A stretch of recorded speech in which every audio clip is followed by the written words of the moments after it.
What's up, Call of Duty fans? For everything you need to know about CWL Anaheim, you've come to the right place. Welcome to CounterCap TV. Brian on the mic for the very first time. I'm going to give you a very quick breakdown and prediction for all four pools for CWL Anaheim.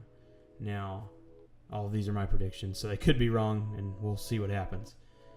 First, I'm going to go through all the pools, and then I'll go pool by pool and break down who I think is going to be the top two and what their record will be when it's all said and done going into championship bracket. So in Pool A, you've got Red Reserve, E United, FaZe Clan, and Tainted Minds. Red Reserve 6-1 in the first 2 weeks of their Stage 2 performances, so a very good performance. E United a little up and down, FaZe a little up and down. Tainted Minds did about what we thought they were going to do. So that's the first pool. Pool B is Rise Nation, Team Caliber, Luminosity Gaming, and Epsilon Esports.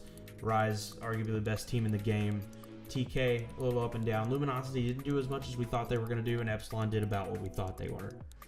Pool C, Evil Geniuses, Unilad, Echo Fox, and Mind Freak. EG did about what we expected. Unilad was probably the surprise of everything, to be honest. Echo Fox, up and down on hardpoint specifically. Mind Freak did about what we expected, maybe a little bit more. And then Pool D, you have Optic Gaming, Envy, Complexity, and Splice. Optic, the new roster, did okay, had a little bit of a fallout here in the last 2 days, but overall they're sitting pretty. Envy, still doing well.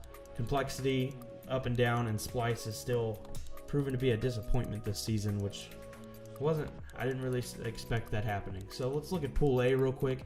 Red Reserve, obviously your favorite to come out of that group, and my favorite as well. I think the addition of Scraps is still just ridiculous, and statistically, Zero is the worst player on that team. And if you look at that and say Zero's the worst player, I'd say Red Reserve's in a pretty good spot to take that pool. So I'm comfortable to say that they're going to finish first, probably 4-0. I think it'll be a 4-0 finish. I think they're miles ahead of all the competition in the pool, including whoever's going to come out of open bracket. The second spot's kind of a toss-up. I'm going to go with E United, just for the sheer fact that if E United shows up and plays like we've seen them play against the likes of Rise and Optic, if they bring that fire and that intensity, they're going to be a dangerous team no matter who they're playing. So I think they're going to finish second. I think Red Reserve's going to best them and finish, and that'll put United 3-1 in the pool. And I think FaZe will finish 2-2. I think they'll beat the two teams below them and then lose to the two at the top. FaZe has been up and down as well. Since Stage 1, they haven't really performed all that well, but we know what they're capable of. And when Priesta Attach and Replays are all playing well behind Zuma, Zuma's going to do what he does, and that's not going to be a problem for them. But yeah, I think they're definitely looking to make a little bit of a comeback after that 9-12 that they finished at Seattle. So my prediction here is Red Reserve first, United second, FaZe third, probably the open bracket team fourth, and Tainted Minds fifth. So moving on to Pool B here, you have Rise, TK, Luminosity, and Epsilon. And I feel like the rankings are correct as is right there. I think Rise is the clear-cut favorite, not only to win the pool, but to win the event itself. Slasher and Gunless are just ridiculous in that AR combo. Then you have TJ, who's the in-your-face SMG, and then Looney, arguably one of the smartest players in the game to this day as of right now. I know there are a lot back in the past that were really smart, but in this game right now, I think he's one of the smartest players in the game. He's in the right place at the right time at all times. And I think that's been huge for Rise, because Looney getting Slasher and Gunless spawns every single hardpoint rotation. It's just letting them get in and mow down kills. So I think Rise also finishes this pool 4-0, and will march into winner's bracket with some momentum.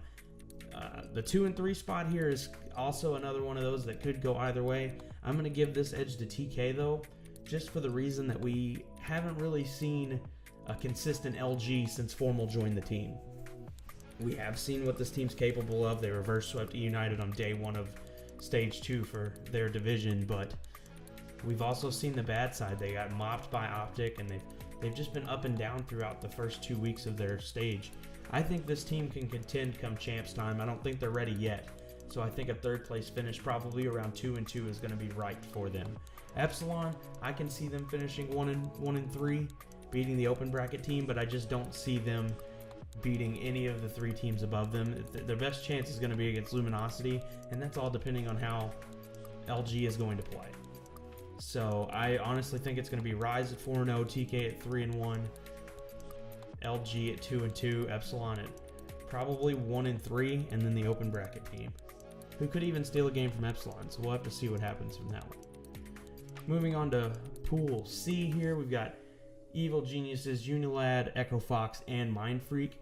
This, to me, is probably the most competitive pool from top to bottom that we're going to have, because we've seen the ability for Mind Freak to be able to take some games from people and to be able to play really well against some of the better teams in the Pro League.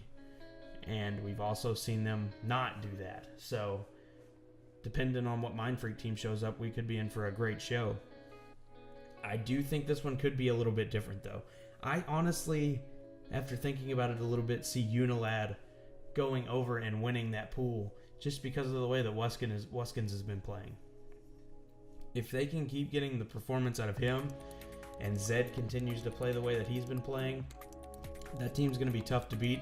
They proved that in Division B during Stage 2, going 5-2 in the first set of time in Columbus. So I think that this team is very capable of winning this pool if their key role players continue to play at the level that they were playing during Stage 2.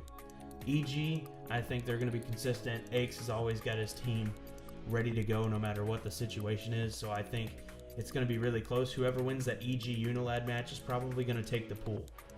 I'm going to give the edge to Unilad just for the reason of they've got very strong AR play, not to say that EG doesn't, but I think that Wuskins and Zed are going to carry that team to first place in the pool. So I think it'll be Unilad finishing 3-1. I think EG will finish 3-1 as well. I can honestly see somebody upsetting Unilad because they're also up and down at times. Echo Fox, I honestly see them finishing 4th in this pool behind Mind Freak.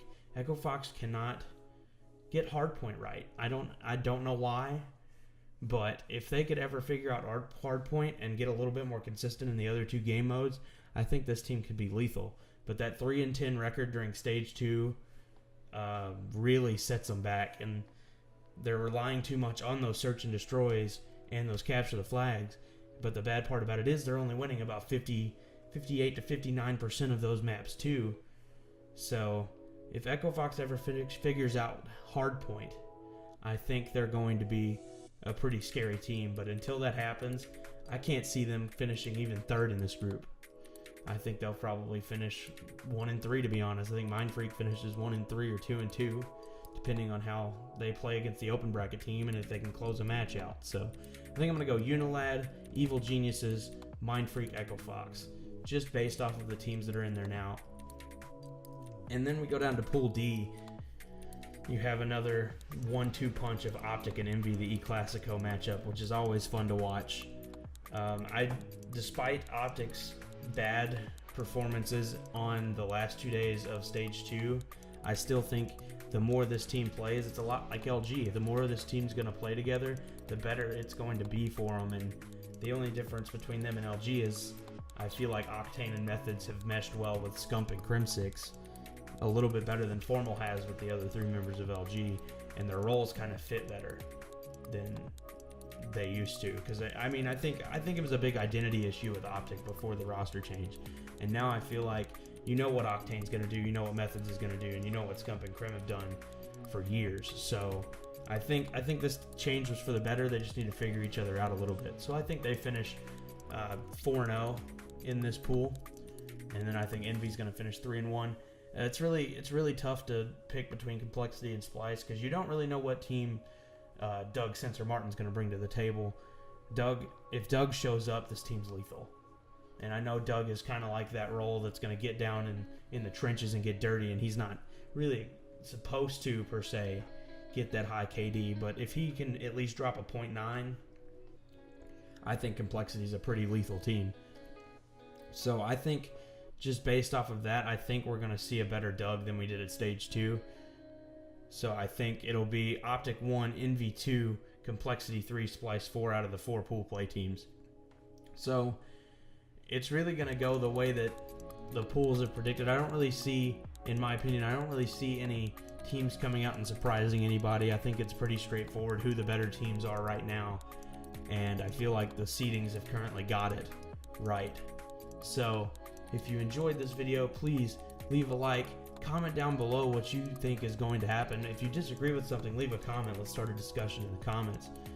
We'll be back with day 1 recaps as soon as we can.